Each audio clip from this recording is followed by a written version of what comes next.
Welcome back to... So, firstly, yes, this is only in EAL. It is not in English. So if you are an English student, you do not need to worry about any of this today.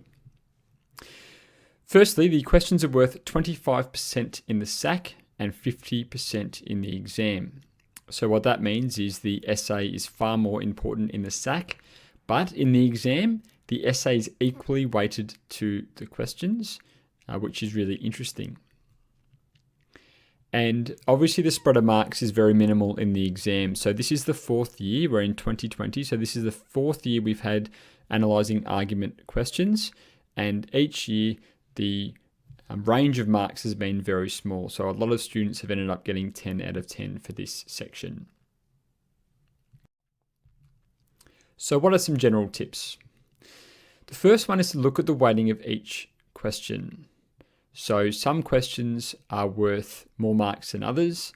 If a question is worth 1 mark, obviously it only means one piece of information, but questions that are worth 3 or sometimes even 4 marks will require more time. Now spend the relevant time on the questions compared to the essay. So if you've got 90 minutes in your SAC, you don't want to spend half the time on the questions because they're only worth 25%. So you want to spend the same amount of time as is weighted, be it the SAC or the exam, on your questions. Make sure you annotate each question for the key information. What I mean by that is look at what the question is asking you for. And this means bringing your highlighter, which you should already have, because you'll be annotating your article as well. And the last tip is to use your reading time effectively. So read the questions beforehand. That way, as you're reading the article, you'll be able to pinpoint the easy questions, the 1 mark questions, and find the information for those. So let's have a look at some key vocabulary. And looking at the last 3 years on the exam as well as the SACs, these are the 6 phrases or words we've seen come up the most. And the first one is why. A lot of questions have the word why in there, and that requires students to explain or use reasons to support a particular idea. Another phrase that's come up a little bit is the phrase to what extent, and this has also come up in the listening section as well, and some of this information is definitely relevant to the listening section. Now, when it comes to what extent, you need to be clear to what extent it is. Is it to a great extent? Is it to a most of an extent? Is it to a somewhat extent, or little to no or a limited extent? If that is in the question, you need to answer that. For the phrase give an example, it actually doesn't require a specific quotation. It could actually be a summary of information. The word reason has come up, and this is just something you need to have to support an idea or to support a statement, and sometimes requires you to summarize information. That means reword the information so it's a little bit more fluent and clear. The word identify has come up a lot as well. Obviously, identify just means you have to state or outline something. It doesn't mean you need to go into any detail, and this is particularly prevalent in the 1 mark questions. Now, the most important phrase we've seen is this phrase, provide evidence. If this comes up in a question, you must include an embedded quotation in your answer. Or if it's a 1 mark question, simply answer it with a quote. But we've seen this used in terms of students having to embed a quotation in the answer. And we've got a sentence there which you might want to use or workshop to help you out.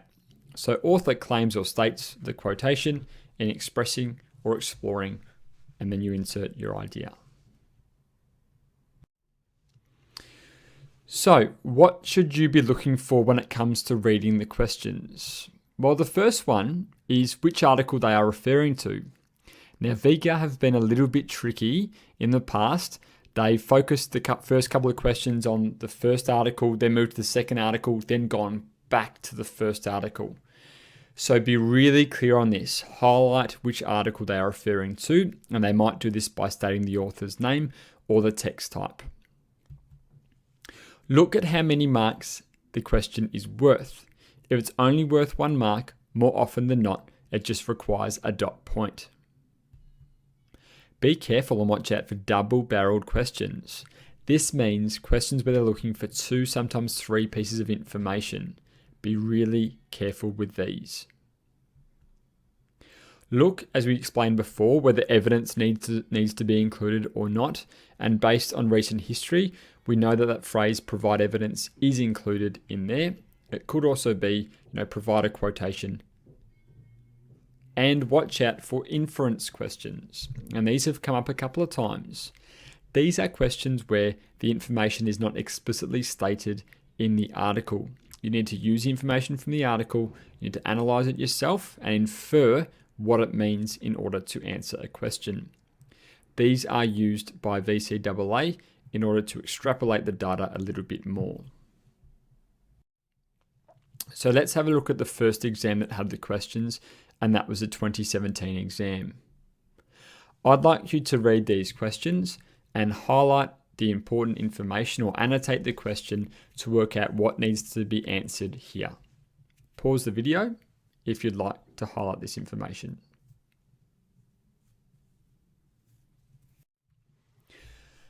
Okay, so with these questions, the first question, the principal Denise Walker wants to get rid of unnecessary packaging at the school. Name one environmental benefit she expects from this new idea.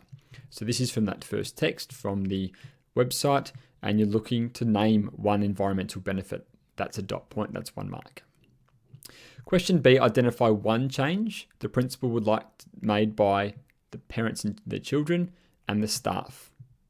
Here, you need to nominate one change or identify one change from both those sections, or sections of the community, the school community. And again, it's a dot point for each, so 2 marks overall. Question C, Louise and the principal have different views about takeaway food. Identify their views. Again, the word identify means that we just need to state or outline. And we've got the principal and we've got Louise, and once again, 1 point for each. D, give 3 reasons why Louise asks the principal to reconsider her request. Do not include their views about takeaway food. And that's really important. They've explicitly mentioned that there because obviously that was answered in the previous question. 3 reasons means we need 3 ideas or 3 dot points. And E, notice this, they've gone back to the first text. Why does the principal say, I know reducing packaging will be a challenge? Support your answer with evidence from the text. A 2-point question. Why does the principal say it will be a challenge? And then include a quotation. Let's focus on question E because this is the question that most students had difficulty. If they lost marks, this was normally where it was. So the exam report suggested that students could answer the question by asking busy parents to change their behaviour. The fact that she says, I know how busy your lives are, and there's a quotation. Asking for a change at home as well as at school.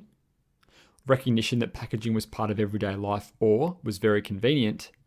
And specific examples of behaviour change at home and at the school, and these could be direct quotations from that first text. So in the exam report, this is a sample answer that got 4 marks.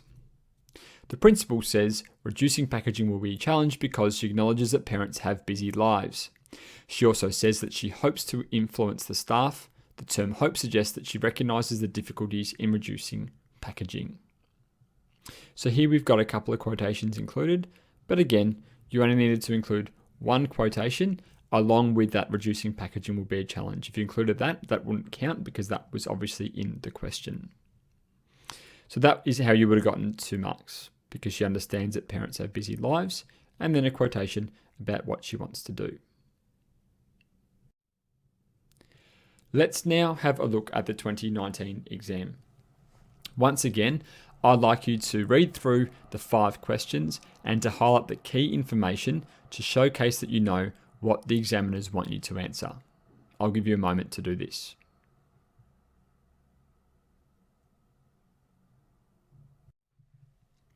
Okay, so let's go through these questions. So the first one, Haley Astaire from the first text, the manager of the grocery store says, we're a bit different. Give 1 reason why the grocery store is different and provide 1 example of how it is different. This is a little bit of a tricky question actually, because we're looking at a reason why it's different and how it's different. So for the reason why it's different, we could have used a quotation if we wanted to, but the fact that they listen or the fact they put customers first is why they're different. An example of how they're different is more explicit. That is, it could be because they provide ready-to-eat meals or because of the specials that they have. Again, this wording was quite tricky, so annotating this question was really important. Question B, according to Haley, what are 2 benefits for customers of shopping at a cashless store? And again, 2 benefits, 2 marks, 2 dot points. Notice as well, they sort of refer to the author by first name or last name. They're not really consistent with this. In your essay, you should be referring to them by their last name, their surname. Question C, Haley writes that some customers may have problems with cashless payments in the store. Identify 1 problem for customers and give 1 solution that Haley offers to customers. So again, we're identifying 2 pieces of information. One's a problem and one's a solution. 1 mark for each. D is give 2 reasons why Samuel Morricone questions Haley's honesty. And this all comes back to that last sort of argument, that last section of the article, when Morricone is really focusing on why it's quite a selfish thing to do. You know, the fact that people tend to spend more money if they're using their card, or they can't keep track of their spending, or the fact that the store will make more money by going cashless.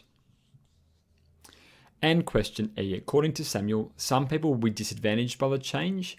Identify which people and give 1 example of how they will be disadvantaged. And question E, as you can probably guess, was the one that students found most difficult. So let's focus on this. So let's have a look at question E. So this is an inference question, which means the answer is not explicit. We cannot extract it from the article. So for the first section, identify which people, well, the quotation, my mother is in her 80s, will work really well for that.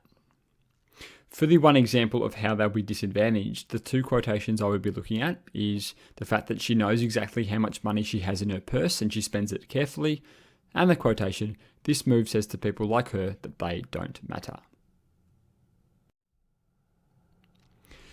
So with the which people, well, based on that quotation, we're going to suggest that it would be elderly people, or perhaps those people who are not tech savvy.